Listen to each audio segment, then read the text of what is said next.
Nganbaga Yaisnaga nagna phaminabada ubada Nganba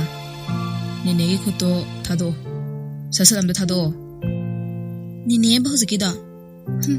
ngasang man basidi Isabu kai soke Mr. Yaihen Yaisnagi manakta sangsilaglaga masin pairap tawna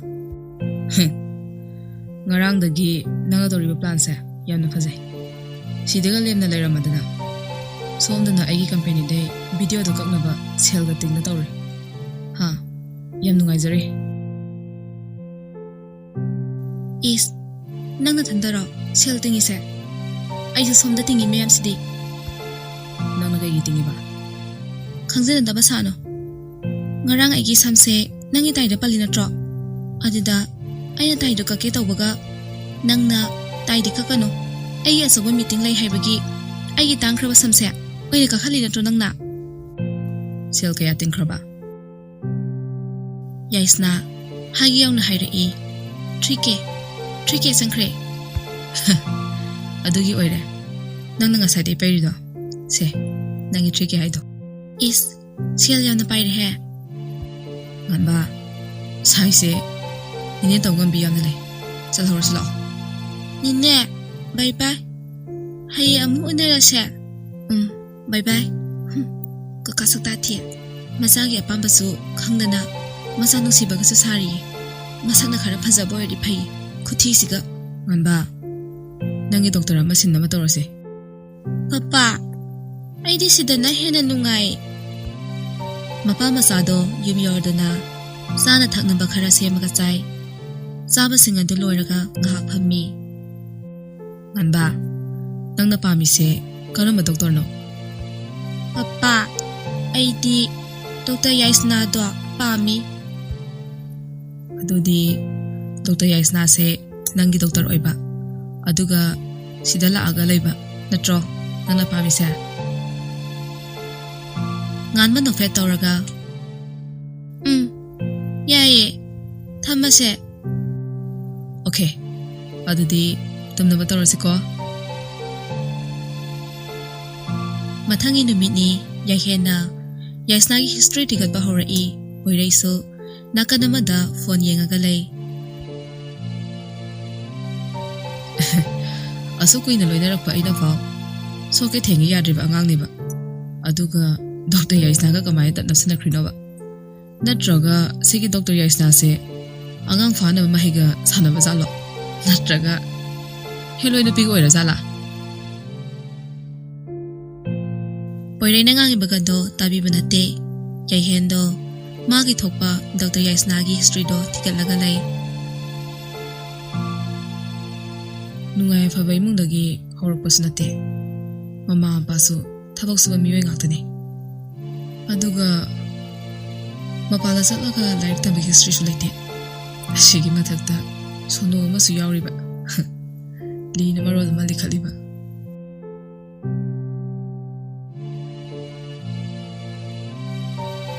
Computer do on tawraga Yaisnagi data analysis story business ki mawangda data analysis story ba ai wa ma haigese nupi haisdine arang alak yamna pamane nang story ba do angka phone su data roi ba nupa nang na khangdam khara leire Dr. Yaisna na haiba wa ga ngang manang de ai khange Nangna thengna kiba numinini sida Dr. Yaisna gi maramdadi kaikai di khangaba Poiregi wa to tabada Yaihena Yaisna ga thengna kiba thokdo khaido tapna ningsingba horai masindasu tapna hairai Yana pusal sawna pine Aigi damakta masagi sampha ngami adudas nate Aigi sanga bagasu yamna zanai Very special one. Wahai da tamada, poire ngakpana loire. Yamne special oiba nupini haiba aduda. Poire na sukhange Dr. Yaisna se araiba nupini natte haiba. Yaihen nganbana tumi ba manakta da sangai. Yaisna na ngasai pi khiba te debiar do chiat na kolanga tumami.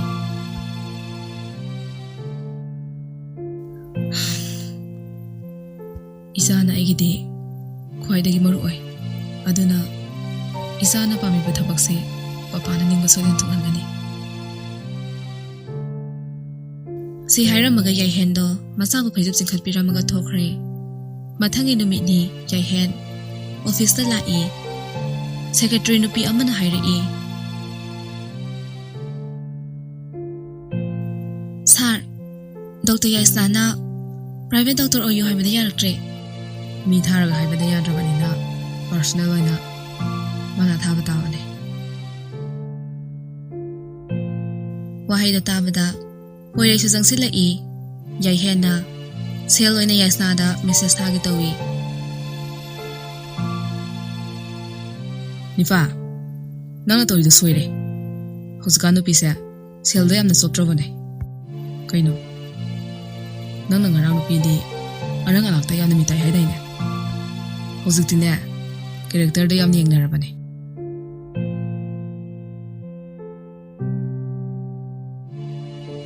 si hairaga yaihengi photo khara select toba hobi photo dugi makhada message khara su ige tawi adu ubada yaihen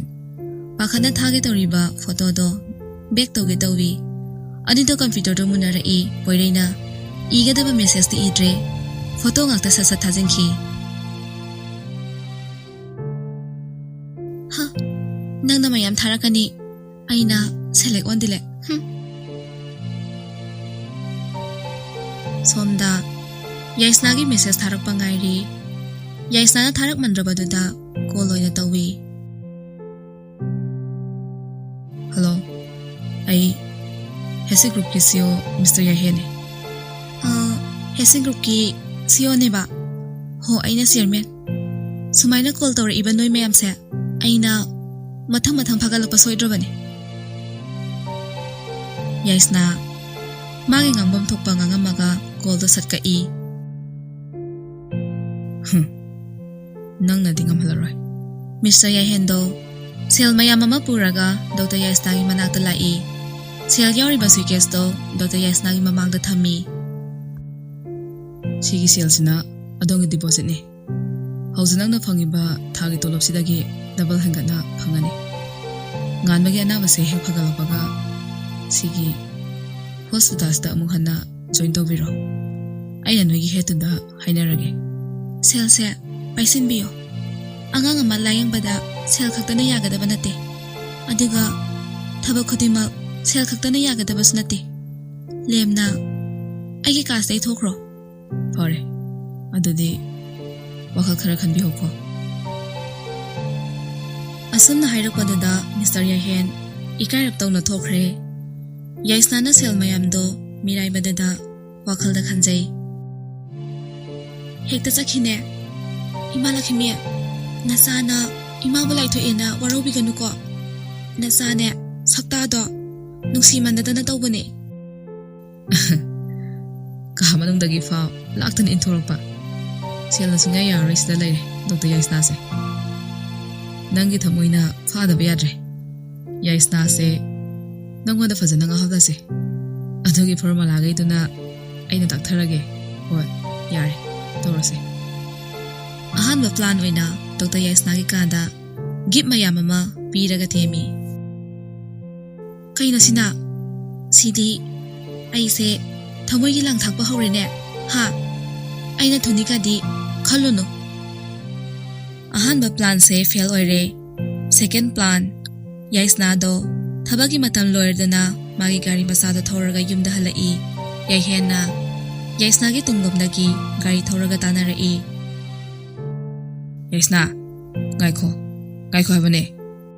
asigi sakta thisina kaigino amu ai tungda inara isna asi hairaga Yaisna gari do kan thawi lambi masa amada Yaisna gi gari do thojel khre somda poirei su call pairi ai gi thokpa tawne mana thojel khre lambi sigi tholo phamai kida thallaga legi ai nang tham Yaihena lambi da thallaga leirambada Yaisna magi gari masado break hampa phai Yaisna da tusan ge ga tori poni nangdi aigi location kamai thire iba nangi history aina khangdab leitre Tanzadada gunda kharana nupi masa ama salak tamdogi tawi nupi masa aduna kana lauri aduda bada yaisnado paigi sensili aduga gunda ngai du fuda bahuri nang police ta pau piruso moi ai ga thengna horage hoi se nayum leitaba sangak toranoi noi gi nasana sida sumaina tawrabadi noi nungai gadra ha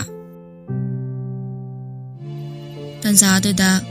gunda amana yaisagi tunglomde utupna thomai yamna haina singna yaihena thoma iba poto ngakthokre yaihena gunda mayamdo mago ina lambana khre gunda mayamdo su maikai salai khangda sanangawbo gumna senaki hera mi masa khangda basardana sala nungai brado Yaihen gi khutto khara so ibado yaisna na ukre lambida thari ba chokrida phamhalanga yaisna gi anawado hidak taibi tanjadada hidak lido makha da takre nupi nupa ani do sap manana nondai makok amuk thengai ni ani do ngai hak misana raga lei yaihen phat nong khatki yaisna na lido khundo gi makha da non thakre yaisna nonda badu da makok do so ani haidana yaihengi makhutna ngapi yaihen asuna nupi gi kera mukta lauhidri adubu yaihen masa khangdana yaisna gi lobi khre hojikti ayana kanbir natra aduna khurang laman haiba masulai nangna amo ai khulang laman sing bataba si pimpom sidagi hena yaudre si bai horo bye Yaihen amuk khuiraga lehawi mathangi numita office ki meeting ama tawri Mr. Yaihen ngarang yaisana piramba pimpomdo yengaga lei phone amuk pothoktuna yaisna gi account amuk thiri soibadagi yaisana thagalakpa photo amada like ama pisalli amtanga Yaihen amuk khuiraga lehawi mathangi numita office ki meeting ama tawri Mr. Yaihen ngarang yaisna na piramba pimpomdo yengaga lei phone amuk puthokduna yaisna gi account amuk thiri soibadagi yaisna na thagalakba photo ama like ama pisalki as dasane meeting tawriba miyamdo yaihenda tanga yengnare mayamni yengnarakpadada yaihen tawfam khangda phone do puksingda singkhatli like mayam ama supiraga leirami asumna meeting du su loiradana yumda halai kanba lao doctor yaisna gi manakta chalase hoi papa mapa masa ani do yaisna gi manakta lai Mr. Yaihen do angang mayam amaga ngahak sanai Mr. Yaihen angang mayam duna kokta sampha mayam ama theselli tanjadada doctor yaisna su lai ngan bana yaisna lakpada ubada makhut pairaga singi aduga ngasai mapaga saminarakhiba cake topi yaisna su angang mayam amaga nomai kapi game ama sanai yaisna mana kapi banongmai do supan pan mangamde yaihen sangsilaktuna yaisna ga nomai do punna kapminai asuna yaisna sumthabagi matam loriduna yumda halai yaisna thabak halakpaga iruzai tanjadada langi mai sumut khre Yaisna akhoi gi langi paisa do thihodre tawni nang mathangi numit ni yaisna office ta laktuna nganbagi pesengi faldo puthokuna yengubada nganbagi birthday do hayengi mathang hangsa targa leirami nganbagi manakta chatlaga birthday gi tawgadaba mawong do takpa howi nganba nungaina sanaramba do birthday palakpada mapa ko laga kapi anba sese ninia phawina phagi dawri ne ngan mana birthday palakpada kapi se kai gino sei kharagi mamangda ngan bagi birthday nomita extend ama thoki ekhoi ani gi khwaidagi naknabi mung manungi mi singsu loina siki aduga ngan basu TSD hariba wakal gi balaina sisu anga sanakre adugine nganbana wa yamna ngangdrise mana yaba mi khaktada oina ngangi nganbagi hoji akiba singse lukthokduna hanagi angang amma oibagi phibam da halakpa pami aduga nganbaga janaba doctor amatasu phangaktre yaisna wakal munna khallaba matungda adudi barde numise nganbana magi khwaidagi akiba numini khalibase hana loktho ase aduga nganbagi khwaidagi nungaiba khwaidagi phajaba barde amma silase barde gi sem sabada ibani noina semase hoi torase asumna yaisna do yumda halaba matungda magi mataga maga Mr. Yaihen gi marriage se yasira yaroisira haina khanarami kamai tawse hainu laija kaino kamai tawbabo yani yaroi nangi wakhalda laiko aidi nganbada yamna nungsimangre haiba nangbo Mr. Yaihen se luhongi haibagi phawdi leitre ina kaira khunba imungni luhongadi soidana viral salakani ado nangna sakta nukside hairisibu magi maiduda nuksiba maji ama phaw yawdrabo nangbo khangde phawbudi phajaramba yai aidi nganbagi khalaga tawbane mamanasu pikna huntokpiramabane mapa saktanina tawriduga laijana mara amu fathala is nasa nungsiba seba tawbada mapasu yawramage sinine nangise nangsuba ngan batangne aina sinadoise doctor tangine aina satoise laijasu khairage khan kramale heroine ni na khara buksel sawgadabane hotnabiyu mathangi numita yaisna se yahengi manakta lai nganbagi birthday numiki atenba contract ama yamna tena sign tawnare anido contract sigi sangtokpasu yabagi matam laire asumna anido nganbagi birthday numiki wa khanaba yaba khanai somda yaisna do yahen haiba wa mayamdo yangwana taba haibada oire nainaba yaba nainarba matung dinner tawraga yaisna do yahen na gari da rent to pau thinbi rai yaisna di gari manungda tumthakre tanzada da yahen na yaisna gi makhutta hensi group ki hantak puthokpa khuji ama sijili khut legakpa duda yaisna sumi khap toba yaisna khangboi lakpoi makhutta phat singsingki ekhoi company gi khuji ano bane nangi temperature high loina onma ngamane yaisna khuji gi cover do baba horai aduga yaihenda yam khangning na hangai la bracelet ne di hai aduga nama di kadai yaihen mai khutto haifet losili chalo nakon yorobani na nakon da paro is gari makhon adiam hoba ma thauraga yamnai na braba yaihen su yumda yawraduna nganbada wa hairi nganba hayengdi Dr. Yasnaga dinner ama leire asingba nungaire mathangi numita Yasna do ngarang irujabada khara kuina tingubagi favor tawrai nupia hidak se khara janaba tawse yanida laija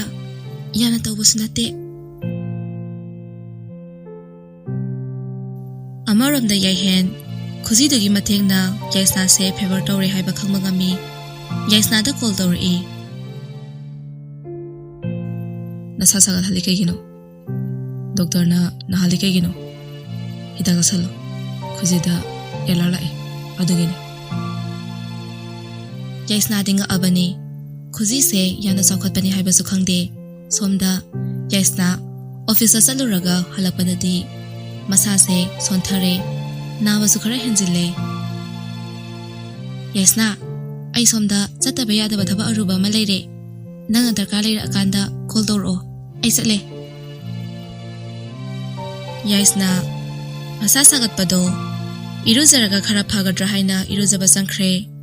Iruzaba loirakpaga Yaisna makok yamna kanna ngaura ami somda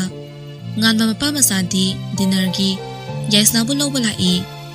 Yaihena call tawba pairaktaba aduda sunatana khuzigi temperature na sumsung wakhalakpa dinda Yaihen pakhatpa phawra ami Yaisna gi yum yoraduna kawkawduna sangai. Yaisna thongse hango thongsisu waswa laine. Somdana Yaisna gyan mangduna isingda sumsum batapda lupthakirami tanjaduda Yaisna gi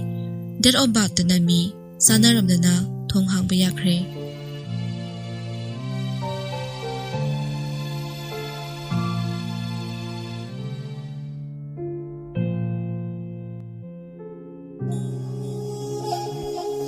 Story Collection channel asibu like, share, subscribe, comment sungsoi soidana tawbiramo. Soi khilan khiba yarabasu viewers khudingmak na ngakpiyu.